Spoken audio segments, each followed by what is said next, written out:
Tapunan daw ng mga napapatay sa kampanyang kontra droga ang Manila Bay. Ayon yan sa isang report ng network sa gitnang silangan ng Al Jazeera. Ilang mangingisda raw ang nagkwento na inutusan umano sila ng mga pulis na magtapon ng mga bangkay. Yan ang tinutukan ni Sandra Aguinaldo. Ang Manila Bay ay isa sa mga kilalang pasyalan sa Maynila. Kapag tag-init, marami ang naliligo dito kahit pabawal dahil marumi ang tubig. Para naman sa iba, romantikong pasyalan ito dahil sa magandang view ng sunset. Pero ayon sa Al Jazeera, naging tapunan na ng bangkay ang Manila Bay sa ilalim ng kampanya kontra droga ng Administrasyong Duterte. Ayon sa Al Jazeera, nag-interview ito ng mga mangingisda na nagsabing nagtatapon sila ng katawan ng mga drug suspect sa Manila Bay sa utos umano ng pulisya. Isa, nagsabing 20 katawan na ang naitapon niya sa utos umano ng pulis.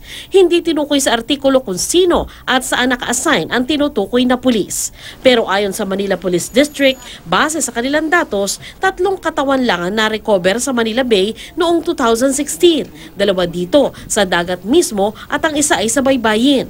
Wala pa raw nare-recover na katawan sa Manila Bay ngayong taong ito. Dito sa leadership ng MPD ay walang ganong kautusan. Ating imbestigahan kung talagang totoo yung mga sinasabi sa report niya.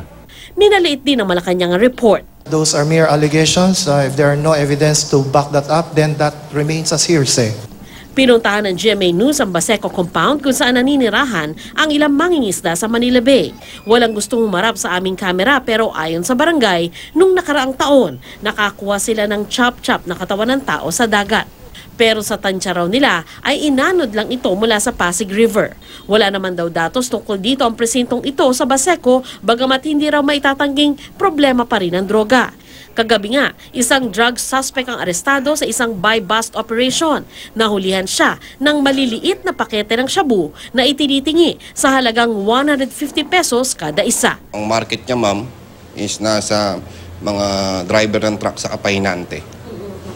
So, na-alarm kami doon kasi, yun nga ma'am, isa sa mga cause ng disgrasya is yung ng driver ng truck is yung under influence of illegal drugs. Sandra Aguinaldo, Nakatutok, 24 Oras.